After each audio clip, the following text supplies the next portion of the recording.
Hey Optimancers, Chris here.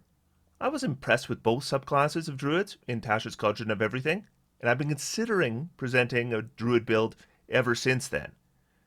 Today I'm going to look at the Wildfire Druid. We get a ton of extra spells with this subclass, more than a land druid gets, and in addition we get our Wildfire Spirit, which is a fantastic pet.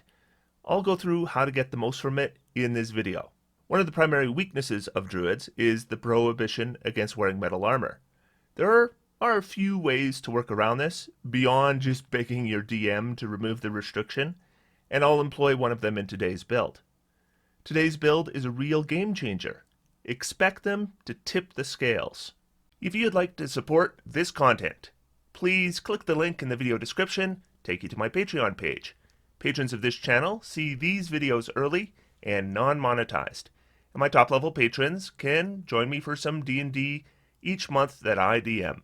Today, I'd like to recognize these top level patrons: Dewey Cheatham and Howe, Don, Douglas Reynolds, Ed Iverson, Eric Harvey, Eric Wasserman, Geek Dice, Lama Supporter 7000, I'm Not K, and Inventory. Thank you all so much for your support. Let's get started.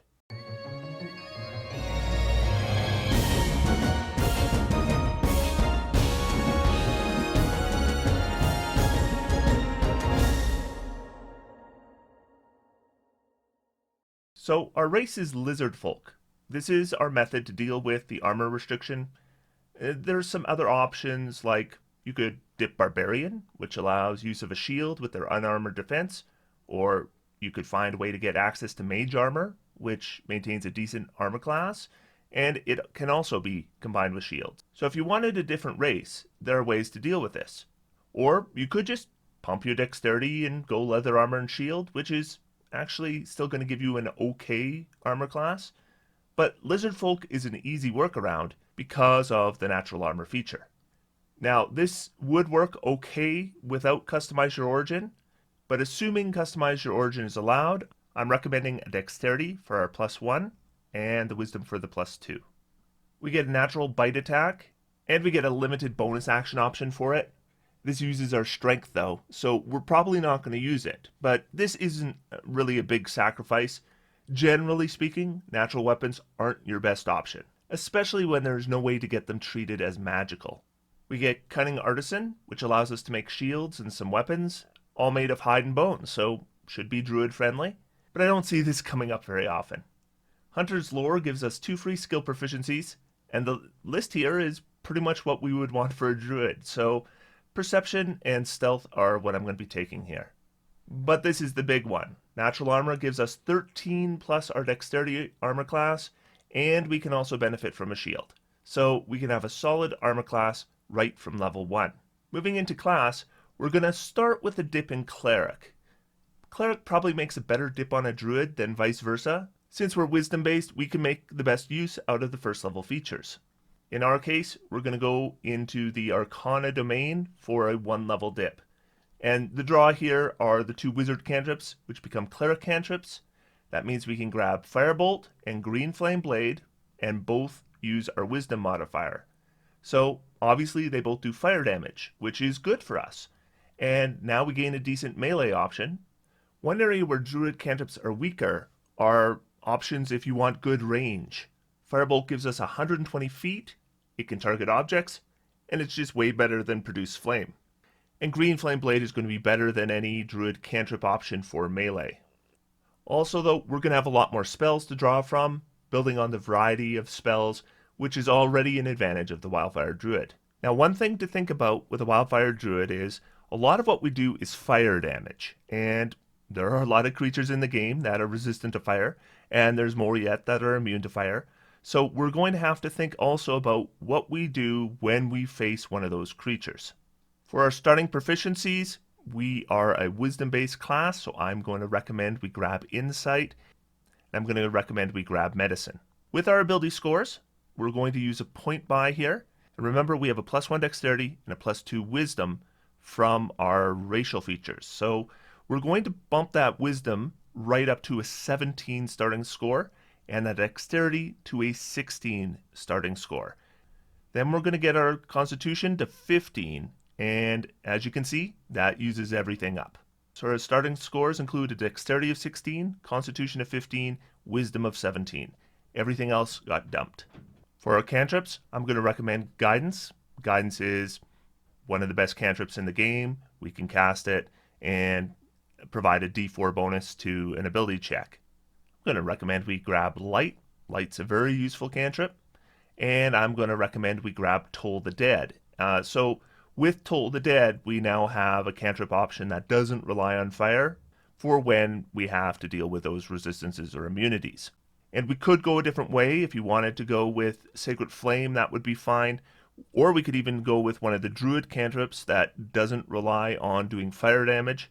But we want at least one option with this build for a cantrip that's not going to deliver fire damage, so we have that versatility. Now, because it does necrotic damage instead of fire damage, it's not going to benefit from some of our subclass features, but we do want that just backup option for when fire is not going to work. We're going to get 4 first level spells to start with, and we're going to grab Bless first and foremost. And I've talked about Bless before, but Bless is one of those spells that just always stays good. And again, this is something we can do when we don't want to deliver fire damage and our turn comes up, we want to do something useful. Bless almost always is a useful cast using only a first level slot. Those D4s turn misses into hits all the time, and they also turn failed saving throws into successful saving throws for 3 party members. It's even okay to upcast to get 4 or 5 party members, depending on your level. I'm not always big on upcasting Bless, but as a first level spell, I definitely think it's worth it. And when you're maybe high level and you're looking for a lower investment, then I could see upcasting it to 2nd or 3rd level.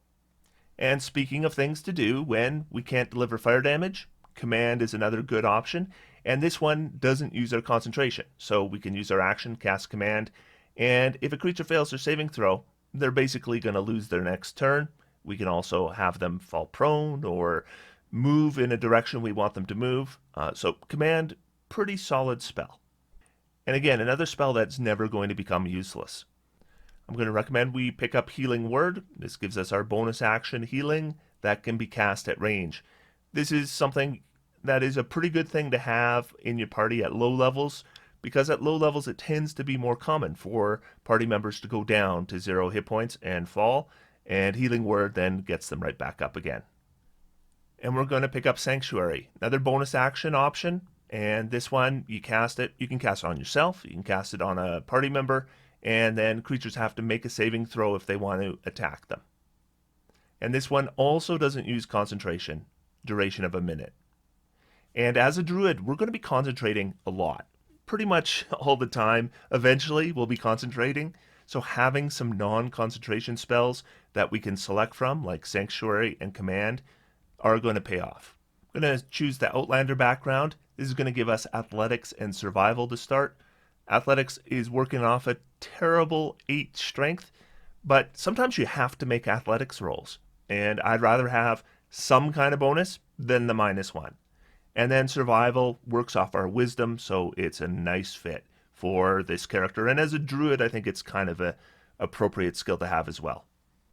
So when it comes to the starting equipment, if rolling gold to buy equipment is an option, that's what I recommend, because the Cleric list isn't going to work well with Druid. If you can't, it doesn't really matter. We don't need armor, so we would grab the Explorer's Pack, and we can work off cantrips at first level, and at 2nd level, you can pick up a club and use it as a shillelagh, but we probably want a scimitar as well. We have a good dexterity. We're going to get proficiency with scimitar through Druid, and it's going to give us a melee option to use with our Green Flame Blade. Now, we can use Shillelagh as well with Green Flame Blade, but you need that initial bonus action to set up Shillelagh, so we can't necessarily count on having it, and it's nice to have either option. But what we can see here is at first level, 18 armor class, and this is without wearing any armor. We just have a shield equipped, and that's the advantage of using the Lizard Folk. Now, you want to make sure your shield is a wooden shield, so that when we get to 2nd level and go into Druid, it doesn't break the prohibition against metal armor. But remember, as a Lizard Folk, we get Cunning Artisan, so we can actually just make our own shield out of bone and hide, and It won't cost us anything. It'll be legal for the druid to wear. But at first level, we're going to operate just like any cleric because we have clerical spells. I mean, it's going to be an Arcana cleric, so we will be using Firebolt and such. But, we're casting Bless and Healing Word, and we have a good Wisdom and all the stuff you would expect from a standard cleric. But the one level dip in cleric is all we're doing. Now we're going to go right into druid, and we're just going to take druid all the way. And we'll start out with 2 levels of druid. That's going to give us our subclass, which is going to be Wildfire.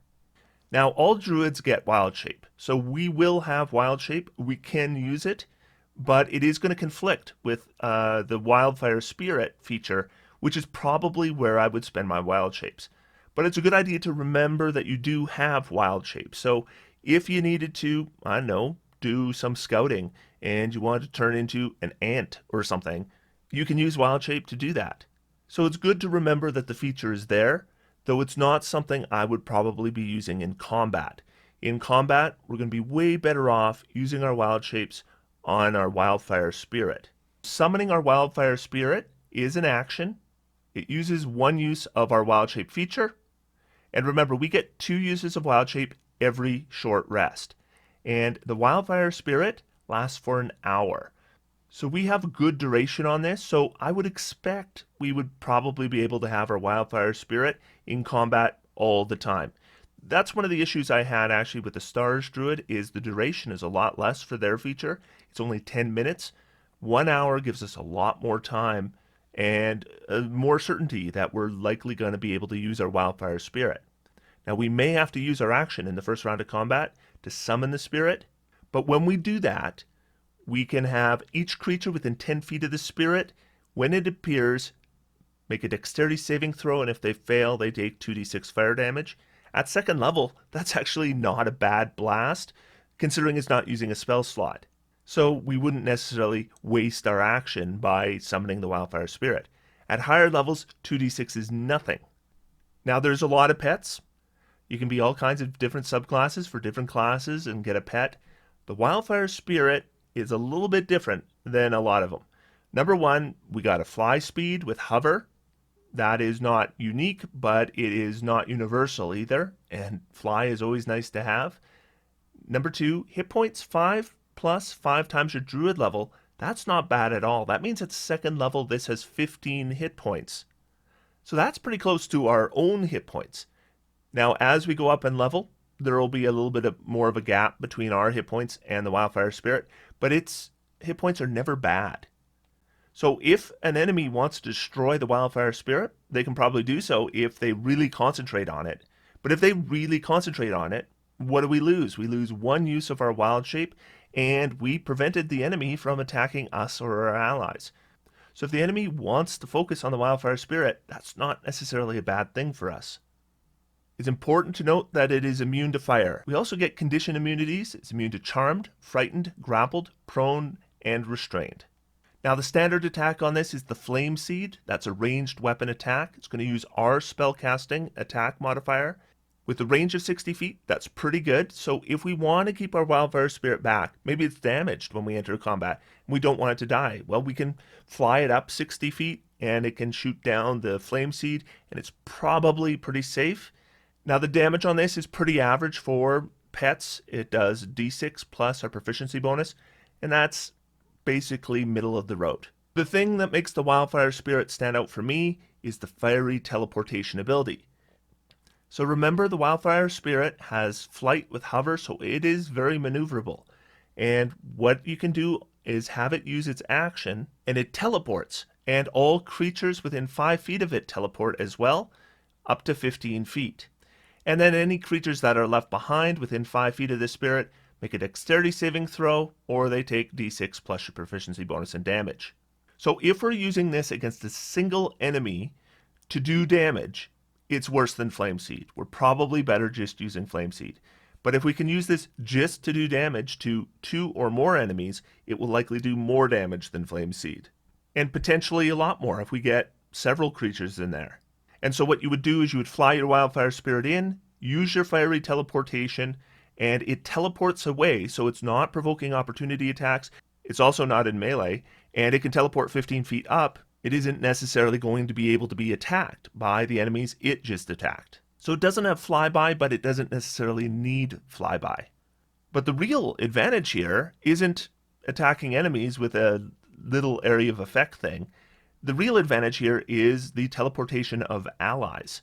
And it's really important to know that this is not limited. Wildfire Spirit can do fiery teleportation every round, and they can do it in combat and out of combat, and they're both good. In combat, it is going to give our allies a chance to reposition when we need them to reposition. And it's like using a teleportation spell on them, except it's not using a spell slot, and it's free. It can be done every round. So you have an ally that's in the jaws of a huge beast. We can use our fiery teleportation to get them out. And that beast takes a little bit of damage on top of that. But that damage is just kind of the add-on. The big feature is getting our ally out of there. Or maybe you have a kobold in the party, and they aren't going to get their benefit from pack tactics. We can use our fiery teleportation to get somebody into melee range.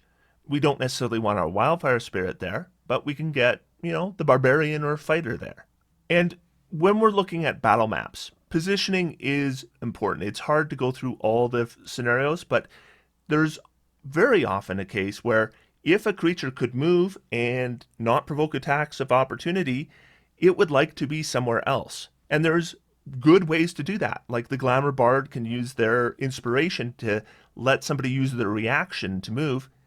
Fiery teleportation doesn't use a resource like that does, and it's not going to use their reaction like that does.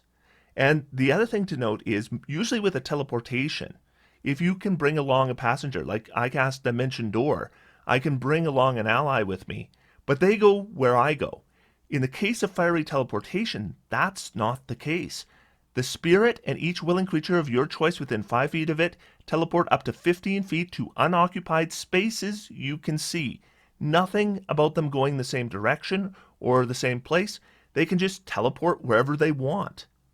Whether it's, just teleporting across a gap or teleporting through a wall of force, teleportation is very tactically useful, but the Wildfire Druid has almost unlimited teleports. Very short range, and it requires you're able to see where you're going to, but still, this is a bonus action that isn't using a resource. So of all the pets in the game, Wildfire Spirit is pretty much my favorite for that fiery teleportation ability. That is the hugest draw of playing Wildfire Druid, but it is not the only draw. Because I like spells, and if I'm playing a full spellcaster, the more spells I have access to, the better. Now, the Wildfire Druid is going to get 10 additional spells known, and Land Druids get 8 additional spells known. So the Wildfire Druid is the druid that gets the most spells of all druids. Now, these are not all good spells. I mean, my Wildfire Spirit requires a bonus action for me to command. That makes Flaming Sphere a pretty bad spell. I normally don't mind Flaming Sphere, but combined with what we already have, it's redundant for me. I'm not a fan of the Scorching Rays spell. I don't think it does enough damage for a second level slot. Burning Hands, I'm not a huge fan of, though it does give us an area of effect option. Or of Life is circumstantial. It's not one I would normally select, but I don't mind having it on there because it is circumstantially useful. And there are some spells here that I really do like. Plant Growth is a good spell. Revivify is a good spell.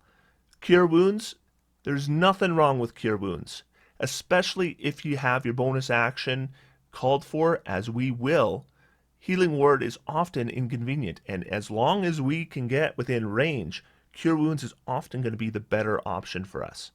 And I should note that as a Wildfire Druid, we will eventually get bonuses on those healing spells. Fire Shield, love Fire Shield. Mass Cure Wounds can be useful. I don't think it's a great spell. Flame Strike is a stinker. I probably will not be casting Flame Strike. Now with cantrips, remember we still have our Cleric cantrips, so things like Guidance that I would normally take right away, I'm not really going to worry about. So the first one I'm going to take is Shillelagh. Shillelagh is a bonus action, non-concentration spell that makes your club or quarterstaff turn into a magical weapon. And that lasts for 1 minute. And what happens is we use our wisdom modifier in place of our strength modifier for it to hit and damage. And the base damage of the weapon becomes a d8. Now we can use a scimitar, and at second level the difference between shillelagh and scimitar is pretty small. So we have +3 to hit and damage with scimitar, and we have +3 wisdom bonus, so we have +3 to hit and damage with shillelagh. But we're going to be increasing our wisdom more than our dexterity in the future, so shillelagh will eventually have a better chance to hit than our scimitar will. And on average, it does 1 point of damage more. So at second level, it's so-so, but I do think we probably want it for later on, because sometimes we're going to be in melee. Second cantrip I'm taking is Thorn Whip. Thorn Whip's just a good control spell.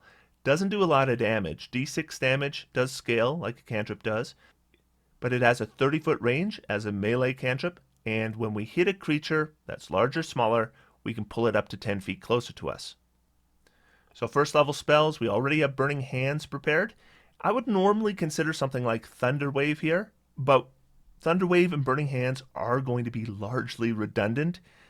Burning Hands technically does a tiny bit more damage than Thunder Wave, but it has a smaller area. So I generally like Thunder Wave better, but you know what? I've got Burning Hands for free, so I'll save that preparation slot that I might have used on Thunder Wave.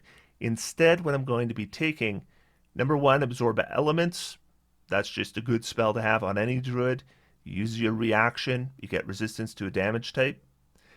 And another thing to note about Absorb Elements is if for any reason we cast it and we absorb fire damage, if we make a melee attack on the following turn, we add an additional d6 of damage of fire. And the reason why this is important is because we will be getting a feature where if we're rolling spell damage and it's fire damage, we get an additional d8. So that would apply to Absorb Elements in some cases. Number 2, I'm going to take Entangle. Entangle is a good area of effect spell that isn't going to use fire, so it is again something we can do when we're facing creatures that might be resistant or immune to fire damage. And it's pretty simple. It's an area of effect. Creatures in there make a strength saving throw. If they fail, they are restrained. Now this isn't like Web where if creatures enter later, they become restrained. It's only the creatures that were in there when the spell began. But this is a first level spell, and a pretty good control spell for first level.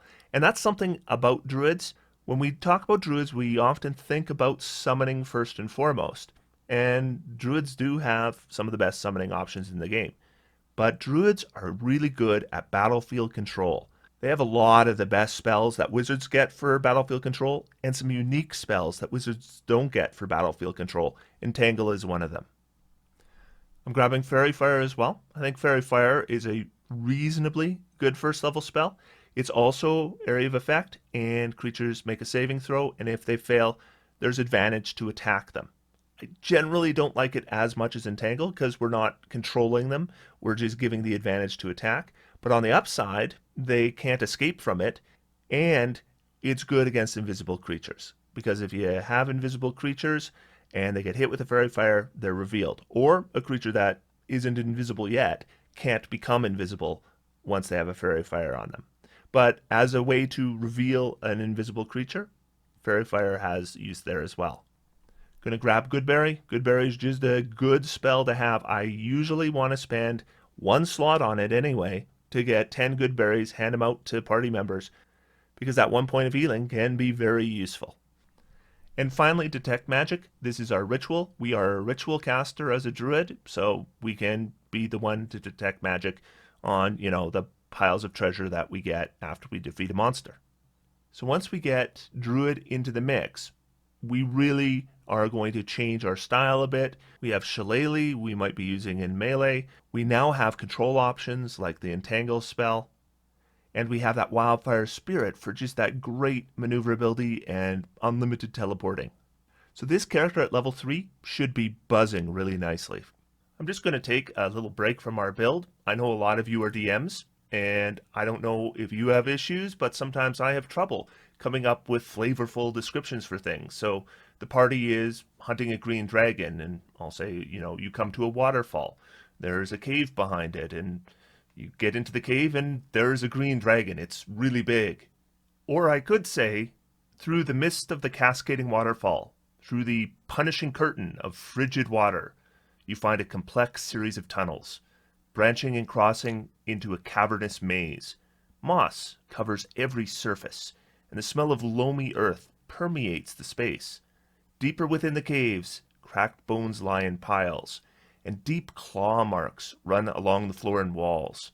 The deep, rhythmic breathing of some great beast soon reaches your ears. The dragon lies ahead. This is the service provided by the sponsor of this video. Describe provides literally thousands of rich descriptions, like I just demonstrated, for places, monsters, NPCs, and spells. And a team of writers is constantly increasing that library. The prep time this is going to save a DM is substantial, and that's just if the party goes where you expect them to. If they go off course, as they tend to do, this gives you a quick way. You could just use an easy search function and get those unplanned courses the life that a carefully planned session can have. Check out Describe at dscryb.com. I provided a link in the video description, and if you do subscribe, make sure to use the coupon code TreantMonk for 10% off your initial subscription. So let's look at level 4. We do get a wild shape improvement. We could wild shape into half challenge rating creatures, and they could have a swimming speed. But even with that improvement, wild shape just isn't where it needs to be. If you want a wild shape in combat, you're probably a moon druid. Other druids, it's just not that good an option. And that's why we're a Wildfire Druid, is because it is one of the druid subclasses that gets a really nice alternative option, which is our Wildfire Spirit. That is still what we're probably using our wild shapes on. If we are using wild shape to actually wild shape, we're probably doing it for utility. But as a combat option, it's just not very good. We get our first ability score improvement, and there are a number of feats I want on this character, but the one I recommend grabbing first is Warcaster, because it's going to boost our chance to maintain concentration on spells. We are going to be concentrating a lot, so we just can't be ignoring that. Warcaster is a good way to deal with it. And when you are playing a spellcaster that is wearing a shield and probably using a weapon, then Warcaster is really good there too, because we can still cast spells without having to worry about dropping our weapon. Now, when we get a third cantrip for Druid, I recommend we grab Control Flames. And this is, to some degree, a flavor option. We're a Wildfire Druid, and I just kind of think it's appropriate to have Control Flames, but there are uses for it. We can expand natural fires, we can extinguish fires, and if you have a DM who does things like, you cast a fire spell and, maybe you'll set something on fire, well, we can deal with it with Control Flames. The best actual feature of Control Flames, in my opinion, is doubling or halving the area of bright light and dim light cast by a flame. So when we have a lantern that would normally have 60 feet of light, we can do 120 feet of light. And it lasts an hour, and it's basically free. And then we can do some things like creating shapes in the flame, and there may be utility uses for that. So looking at our second level spells, number 1, I'm going to keep all the first level spells I've prepared. Still going to be useful to me, and I don't think it's worth switching any of them out to second level spells. Now I'm going to get 2 second level spells through the Wildfire Druid, and I'm going to be selecting 3 additional second level spells to prepare. And of course, as a druid, these might change from day to day, but these selections would probably be my standard. So first off, we're going to automatically have Flaming Sphere, and I will say that with the Wildfire Druid extra spells, the second level spells are the least attractive to me.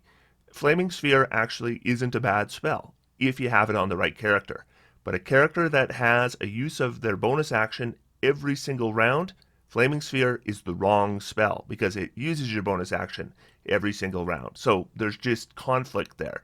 So we're just getting less from it than we would on a character that doesn't have their bonus action taken. So for that reason, I think it's just the wrong spell for a Wildfire Druid. Not a bad spell, just a bad spell on this build. The other one we get automatically is Scorching Ray. And my issue with Scorching Ray is simply I don't think it does enough damage. Now, it could potentially do 66 damage to a single target. That's not bad, but we're not probably going to hit 3 times. We're probably going to hit twice. So it's really 4d6 damage to a single target using a second level slot. To me, that's just not enough. So I probably won't be casting Scorching Ray either, though I guess it does give me a way to do a little more damage than a Firebolt at 120 feet, but I just don't see using it very often. Now, I will be selecting 3 spells that I probably will be casting.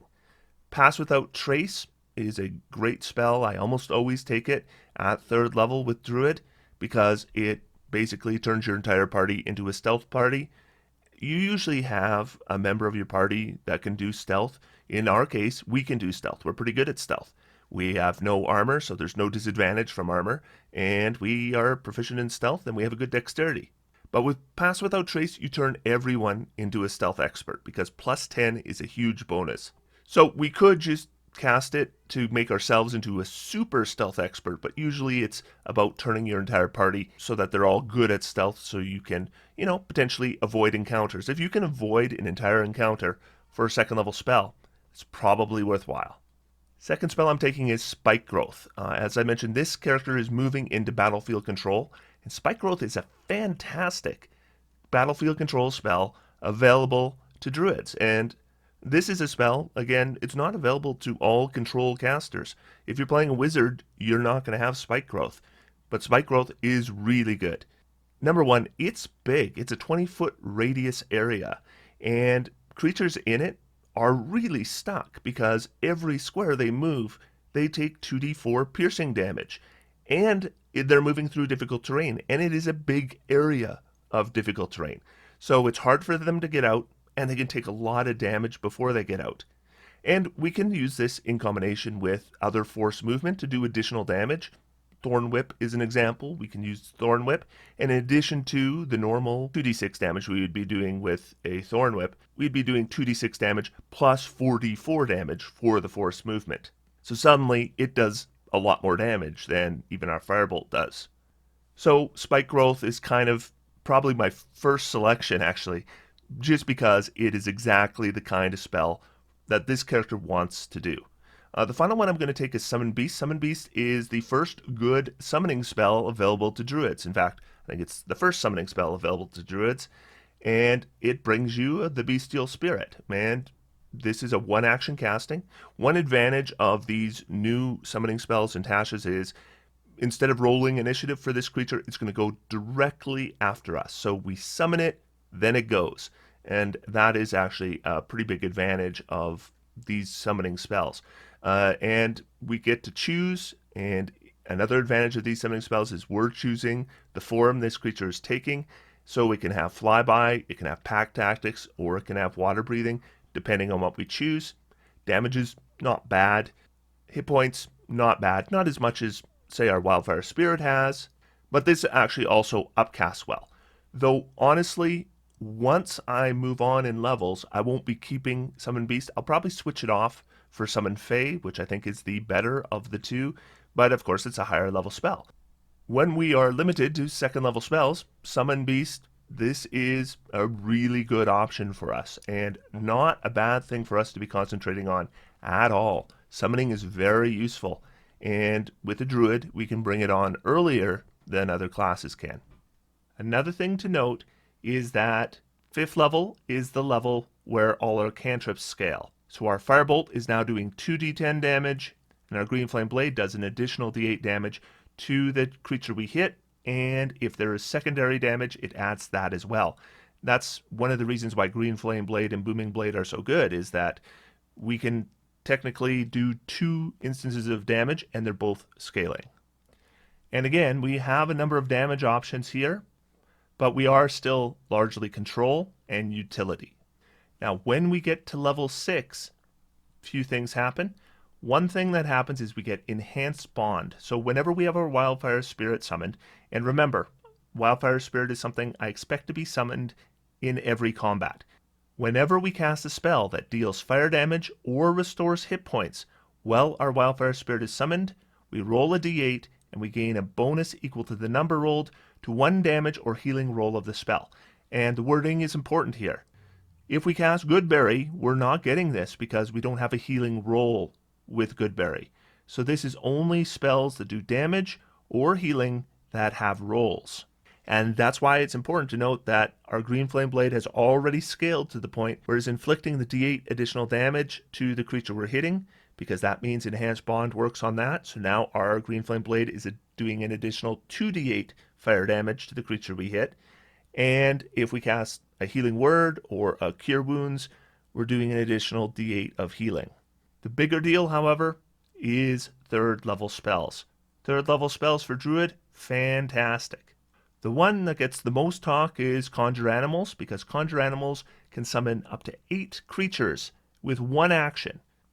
And so that can do a lot of damage, and there's lots of control options there. Those creatures might grapple. They might just get in the way, but that's the other side too. They might just get in the way. And the attacks they do are not magical, so that's something to keep into account as well. But I do think Conjure Animals is probably the best Druid spell at third level. But it tends to get singular attention, and there are a lot of other really good spells. One of them is Sleet Storm. Sleet Storm is a great battlefield control spell. Now, it is a massive area, and what that can do is actually, if you're like exploring dungeons, sometimes it's too big. Like even if you put it right at the base of the wall opposite you, you end up catching yourself in it. So Sleet Storm can be fantastic, but it can actually sometimes be too big. But still, it's a good spell. It kind of separates enemies. Like when you cast it on enemies, those enemies aren't going to be coming out all at the same time because some of them are going to be falling prone and other ones won't. It also is a good way to wreck the concentration of enemy spellcasters. Another spell I think is really good is Summon Fae. Now, Summon Fae only gets you 1 creature. Remember, Conjure Animals can get you up to 8 creatures. But the one Summon Fae is going to have more hit points than any of those creatures, and we can pick what it is. And in terms of initiative, there's an advantage as well, because the Summon Fae will go immediately after us. Well, with Conjure Animals, they're rolling initiative. But the big bonus of Summon Fae over Conjure Animals, of course, is that the Summon Fae uses a short sword. That means it's proficient in short swords.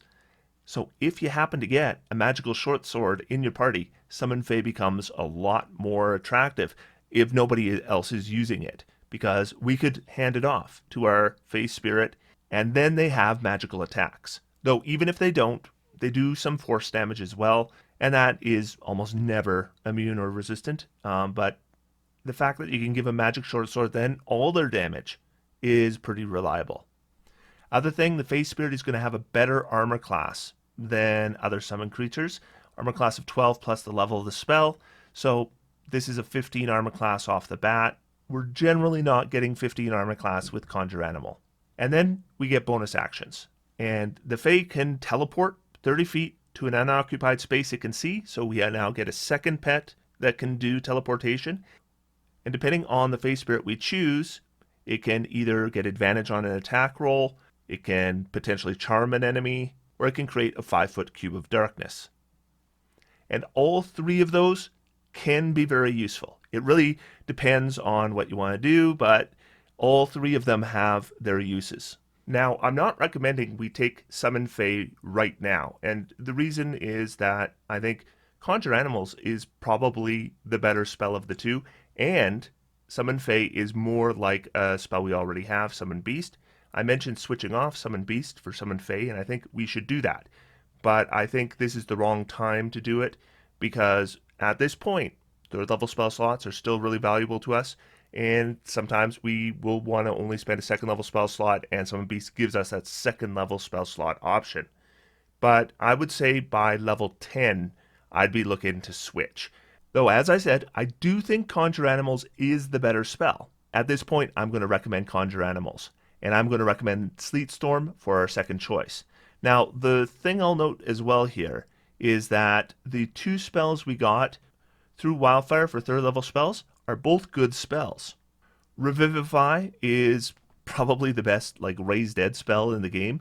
It's a third level spell, but it's the only one that requires an action. And then Plant Growth is a non-concentration spell that, again, is 1 action to cast. And any area that is covered in plants, we can make it really, really difficult to get through, like 4 times. So it's like a double difficult terrain, and we can shape it how we want. So, you have large creatures, you can do little 5-foot tunnels through the areas, and then everybody else can move normally, and then the large creatures are screwed. Now, the issue here is that we're growing existing plants. So there needs to be some kind of plant life for us to grow. But when we can use it, it's really, really good. So what we have here is a significant amount of control. We have a significant amount of utility. But you know what? If we're just doing damage in combat, now DPR is kind of hard to calculate for this character because conjure animals can go in so many different directions based on resistance or immunity of the enemies or what kind of creatures we get. In the most ideal situations, DPR is extremely high. But in terms of just how much damage are we doing through our Firebolt, well, it's now doing 2d10 plus a d8 from our Wildfire feature. So about 15.5 points of damage when we hit with it. I would actually expect it to do closer to 10 points of damage on average, and Wildfire Spirit probably another 4 points of damage on average, and then whatever our spell is providing up and above that. And as it happens at this time, our Green Flame Blade does about the same amount of damage as our Firebolt. The only time Green Flame Blade becomes the better option is if we know we're going to get the secondary damage. And that's the good thing about Green Flame Blade is you do know. So when we can get the secondary damage, we want to do the Green Flame Blade. When we can't do the secondary damage, we're just as good with a Firebolt. But 2d10 plus 1d8 is 15.5 on average. But with Green Flame Blade, d6 plus d8 plus d8 plus 3 also averages 15.5. When we become a 9th level character, we're now going to have our second feat. What I'm going to recommend here is we pick up the feat Resilient Constitution.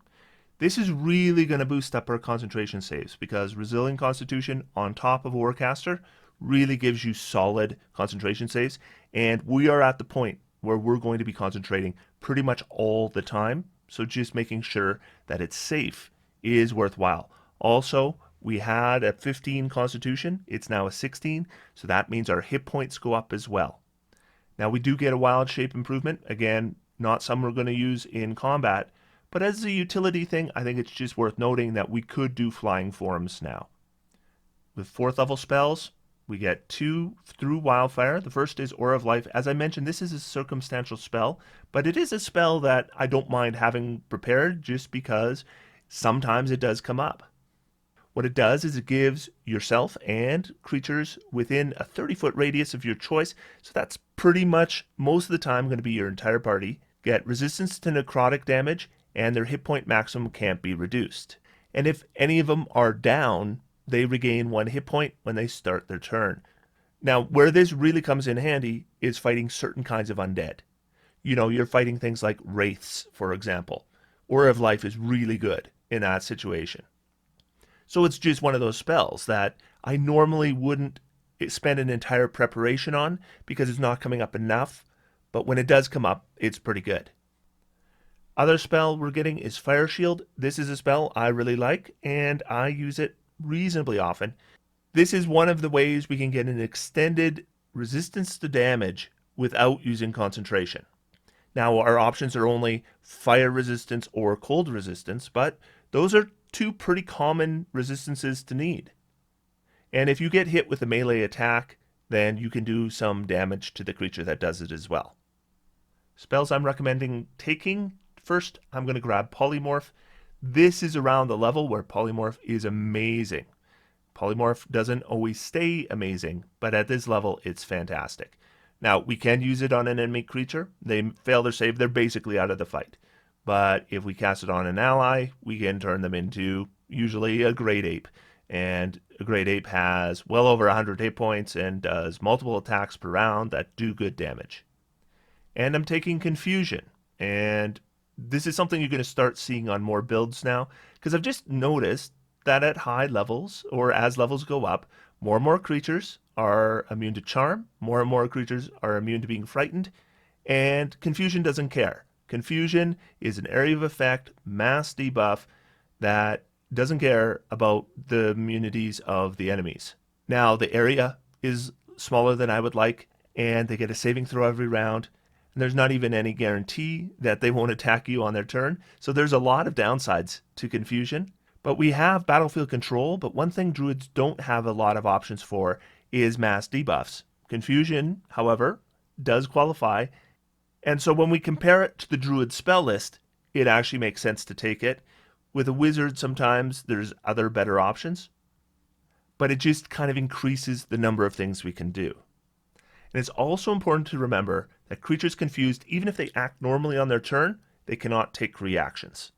But once again, there are other good options we could consider.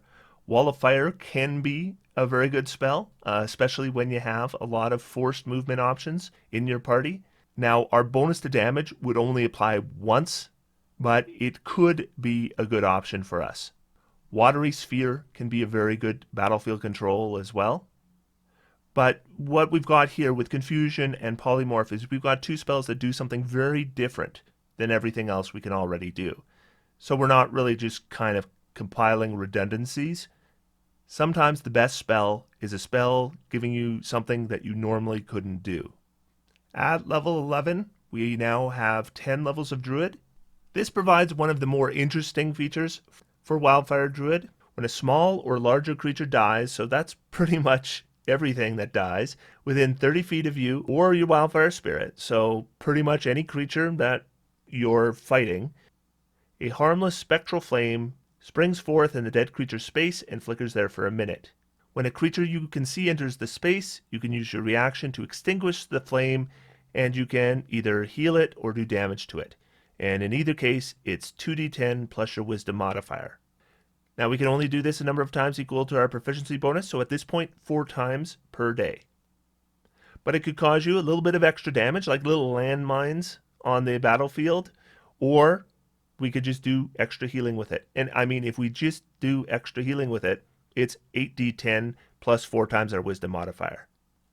So 5th level spells, first I'll mention that Flame Strike is there, and it creates a cylinder that does a total of 8d6 damage, and then half of it is fire, half of it is radiant. We'll technically do an additional d8 because we can add a d8 of fire damage, but this is a pretty weak blast at 5th level, so I just generally would not recommend using it. Mass Cure Wounds can be useful because it can heal up to 6 creatures with an action. So it kind of depends. You have a bunch of allies that are down, Mass Cure Wounds can be reasonably good. And again, we would add an additional d8, so we'd be doing 4d8 plus our spellcasting ability modifier. Still pretty circumstantial when I would actually use it. First spell I'm going to select is Transmute Rock. One of the best battlefield control spells in the game, and it is available to druids. No concentration, and it's permanent. And creatures in the area, if they make their save, they're just super slowed with no save. And if they fail their save, they're restrained. And that's just fantastic. And speaking of great battlefield control spells, the often underrated Wall of Stone. Because if you are a wizard and Wall of Force is available, well, it's hard not to take Wall of Force. I would seldom take Wall of Stone over Wall of Force, but Wall of Stone does have advantages over Wall of Force. And if Wall of Force isn't available, Wall of Stone often can do a very similar thing. One thing I definitely like about this is if it cuts through a creature's space when it appears, you can push the creature to either side of the wall, and it's your choice. And separating enemies with walls is very effective in combat and doesn't provide a saving throw. Now, one thing about Wall of Stone that is significantly weaker than Wall of Force, for example, is that if we try to trap a creature like inside the wall, they get a saving throw against Wall of Stone. And that is a huge disadvantage of Wall of Stone compared to a spell like Wall of Force. But we do have a fair amount of flexibility in shape. It is reasonable size. And if we maintain concentration on the spell for the entire duration, which is 10 minutes, the wall becomes permanent. So that gives us utility use for this as well. So this is still a really good battlefield control. Again, I don't think it's quite as good as Wall of Force, but it is really good. So we're getting 2 battlefield controls at this level that are just fantastic. One is concentration, one is not. We also get an additional cantrip. I don't know, I'd just take Druidcraft maybe at this, just for flavor. So moving on to level 13, we're going to be 12 levels in Druid, get another ability score increase. And here I would take, and this one, it's a little bit kind of disappointing actually, but I would still probably take a half feat to raise my wisdom up to 18. And there's a couple different ways we could go. We could go with Shadow Touched, it would give us invisibility, and then a first level spell that honestly we're probably not going to be casting very often. We could get Telekinetic, and then we would have Telekinetic Shove or Pull. My issue there is we already have a way to move friendlies more than 5 feet and en masse with our bonus action. So we, to a large degree, can do what Telekinetic can do, only better when moving allies. Now, the one thing Telekinetic can do that we can't is move our enemies with a bonus action. So that is potentially an option. And then the other option is Fade Touched Wisdom, and that would give us Misty Step and a fairly good first level spell. The issue is Misty Step is largely redundant for us. I mean, we can teleport practically unlimited as long as we can see where we're going to. Our range is halved. We can only go 15 feet at a time, but nevertheless, that difference between 15 and 30 feet isn't going to make a huge difference most of the time. So why would I spend a bonus action and a second level spell to teleport when I can spend a bonus action and no spell to teleport? So I do think Telekinetic is our best option. It is unfortunate that the part about pulling and pushing allies, which can often be useful for Telekinetic, we have something already just straight out superior to that we can do. But where I would use it is if, let's say you have an enemy and they're on the edge of the sleet storm. I would push that enemy back into the sleet storm before I have my Wildfire Spirit throw a fire seed, that's for sure. So what 6th level spells would I recommend? Well, for one, I would definitely recommend Heal. Now, Heal isn't going to benefit from our D8, but whatever. It's an action that heals 70 hit points. Now, 70 hit points probably isn't all the hit points a character has, but it's going to be more than half of them. Now, I should mention we have a number of good battlefield controls here as well. Bones of the Earth is a reasonable battlefield control, doesn't use concentration. Wall of Thorns is a reasonably good battlefield control and damaging spell as well. It does use concentration. But the thing is if we look at our previous levels of spells, these aren't differentiating themselves enough to be good on this spell list. So what I'd recommend is go back to a previous level of spell and pick up something that is still going to be useful for you. One spell I didn't take that I certainly wanted to take was Dispel Magic, and Dispel Magic is a spell that continues to be very good even at higher levels. So this, again, we're just increasing the versatility of the spells we can cast, and we are adding what are still really good spells, even though they're not the highest level spell we can access. Now, because our wisdom went up, we're getting an additional preparation, and I'm going to recommend Aura of Vitality. It's just a good way to heal a lot of damage. Basically, it's a 3rd level spell, and we're getting 20d6 hit points of healing with it. In our case, 20d6 plus a d8. Once we become a 15th level character, we are now a 14th level druid. We get our final Wildfire Spirit ability, which is Blazing Revival. And what this does is basically if we drop to 0 hit points and fall unconscious, we can have the Wildfire Spirit drop instead, and we immediately regain half our hit points, and we rise to our feet automatically. And we can do this once per long rest. So the 7th level spells I'd probably recommend. Number 1, I'm going to recommend Plane Shift. We don't have a lot in the ways of big teleport spells. Plane Shift is one. Now you need a metal rod that's attuned to the plane you want to go to, but you can probably get something, and then it is a mass teleport option. And when you go to that plane, you pick where you go to. So you're not just going somewhere random in that plane. You go to the spot that you've set. It's mainly utility, but it can also be a quick escape option. And Mirage Arcane would be the other one I recommend.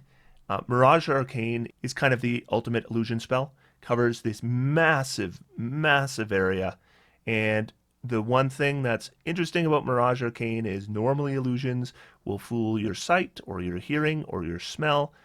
Mirage Arcane does all of those and your sense of touch. So you actually can be blocked by illusionary walls and that kind of thing. It is a 10-minute casting time. So again, there's some circumstantiality here, but it can be an extremely powerful spell. What I will say though is the 7th level spell options for Druid aren't very good. I mean, they're 7th level spells, so they're powerful. But when we look at the 7th level spells in the game, this spell list is not a particularly strong spell list. If we wanted yet another battlefield control option, Reverse Gravity is certainly an option. Whirlwind's even an option, though I don't like it as much.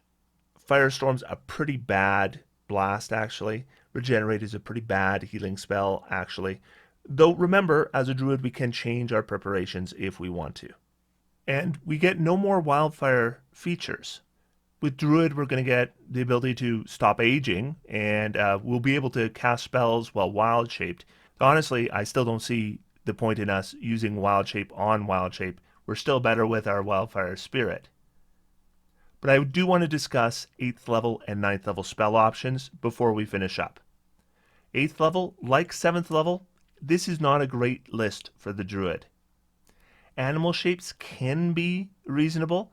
It really depends, but if you can polymorph a ton of creatures into challenge rating 4 creatures, that could be useful. You could potentially get a small army of creatures and turn them all into birds, and then you could all fly to where you needed to go. So there's some utility here in combat. I mean, if you can get enough creatures that are on your side that you can turn into challenge rating 4 creatures, that could still be relatively useful. Feeble Mind, I mean, it's an intelligence saving throw, and if you cast it on a caster that isn't strong on intelligence, you can basically turn them into a non-caster. Essentially, it's permanent unless they use a greater restoration or a heal spell or a wish spell to recover. I'm not big on spells that give you a saving throw, and if you make your save, nothing happens.